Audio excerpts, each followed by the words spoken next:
أعوذ بالله من الشيطان الرجيم. بسم الله الرحمن الرحيم.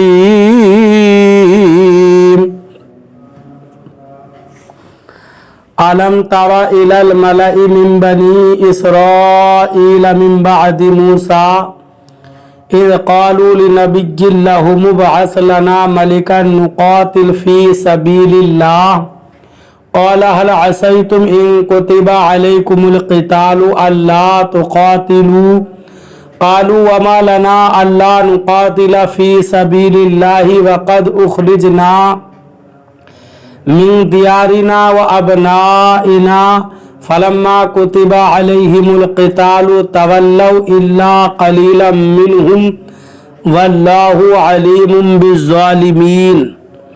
ترجمہ کنزُ الایمان. اللہ کے نام سے شروع جو نہایت مہربان رحم والا.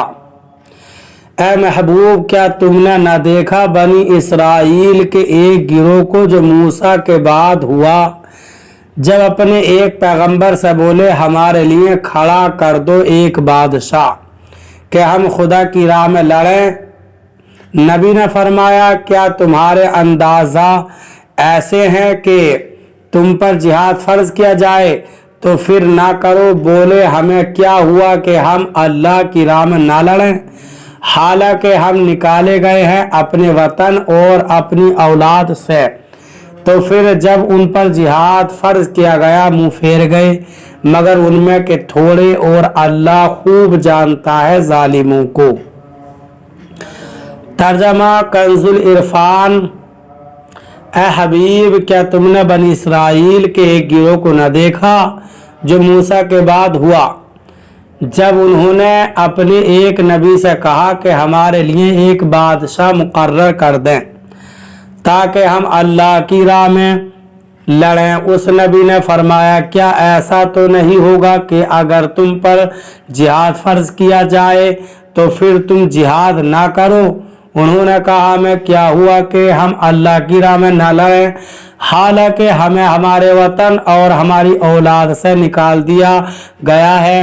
تو پھر جب ان پر جہاد فرض کیا گیا تو ان میں سے تھوڑے سے لوگوں کے علاوہ بقیہ نے منہ پھیر لیا اور اللہ ظالموں کو خوب جانتا ہے. الم تر الی الملأ من بنی اسرائیل. اے حبیب، کیا تم نے بنی اسرائیل کے ایک گروہ کو نہ دیکھا؟ جہاد کا حکم دینے کے بعد اب جہاد کا ہمت اور حوصلہ پیدا کرنے والا ایک واقعہ بہت سی دلچسپ تفصیلات کے ساتھ پیش کیا جا رہا ہے. چنانچہ بتایا گیا کہ حضرت موسیٰ علیہ السلام کے بعد جب بنی اسرائیل کی اعتقادی اور عملی حالت نہایت خراب ہو گئی اور انہوں نے عہد الہی کو فراموش کر دیا، بت پرستی میں مبتلا ہو گئے اور سرکشی اور بدافعالی انتہا کو پہنچ گئی، تو ان پر قوم جالوت مسلط کر دی گئی جس کو عمالقہ کہتے ہیں. جالوت ایک نہایت جابر بادشاہ تھا. اس کی قوم کے لوگ مصر اور فلسطین کے درمیان بحروم کے ساحل پر تھے. انہوں نے بنی اسرائیل کے شہر چھین لیے، ان کے لوگ گرفتار کر لیے اور ان پر طرح طرح کی سختیاں کی. اس زمانے میں بنی اسرائیل میں کوئی نبی موجود نہ تھا. خاندان نبوت میں صرف ایک بیوی باقی رہی تھی جو حاملہ تھی. ان کے ہاں بیٹے کی ولادت ہوئی جن کا نام شمویل رکھا گیا. جب وہ بڑے ہوئے تو انہیں توریت کا علم حاصل کرنے کے لیے بیت المقدس میں ایک بزرگ عالم کے سپرد کیا گیا.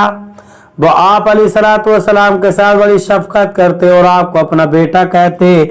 جب حضرت شمویل علیہ السلام بلوغت کی عمر کو پہنچے، ایک رات آپ اس عالم کے قریب آرام فرما رہے تھے کہ حضرت جبریل علیہ السلام نے اسی عالم کی آواز میں یا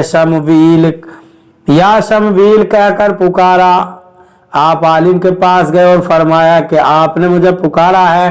عالم اس خیال سے کہ انکار کرنے سے کہیں آپ ڈر نہ جائیں، یہ کہہ دیا کہ بیٹا تم سو جاؤ۔ پھر دوبارہ حضرت جبریل علیہ السلام نے اسی طرح پکارا اور حضرت شمویل علیہ السلام عالم کے پاس گئے۔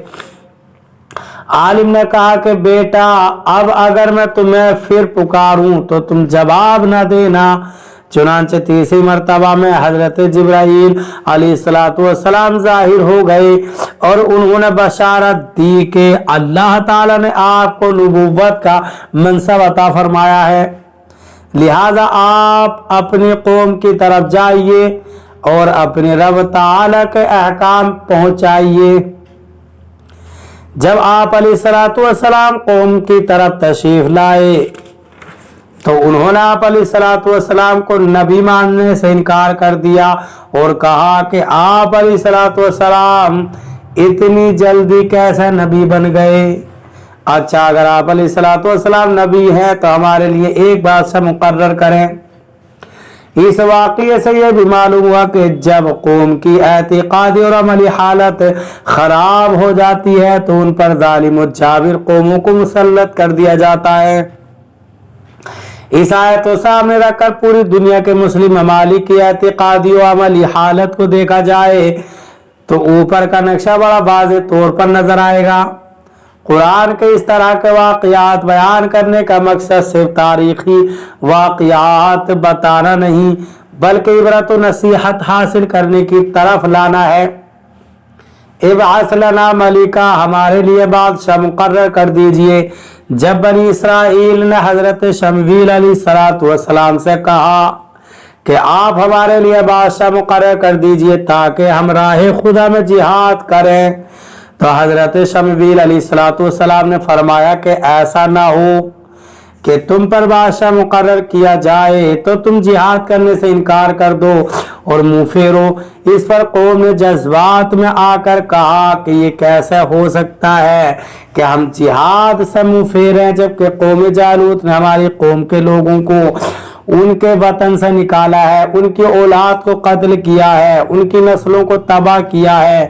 یہ سن کر حضرت شمویل علیہ السلام نے بارگاہ الہی میں دعا کی اور اللہ تعالیٰ نے ان کی درخواست کو قبول فرماتے ہوئے ان کے لیے بادشاہ مقرر کر دیا اور انہیں جہاد کا حکم دے دیا۔ لیکن بعد میں وہی ہوا جس کا اندیشہ اللہ تعالیٰ کے نبی نے ظاہر فرمایا تھا، یعنی بنی اسرائیل کی ایک بہت معمولی تعداد یعنی اہل بدر کے برابر صرف 313 افراد جہاد کے لیے تیار رہے اور بقیہ سب نے منہ پھیر لیا۔ یاد رکھیں کہ نعرے مارنے میں آگے آگے ہونا اور عملی میدان میں پیٹ دکھا دینا بزدل قوموں کا وتیرہ ہے اور کامل لوگ گفتار کے نہیں بلکہ کردار کے غازی ہوتے ہیں۔ اللہ تعالی ہمیں قرآن پاک پر صحیح معنی میں عمل کرنے کی توفیق عطا فرمائے۔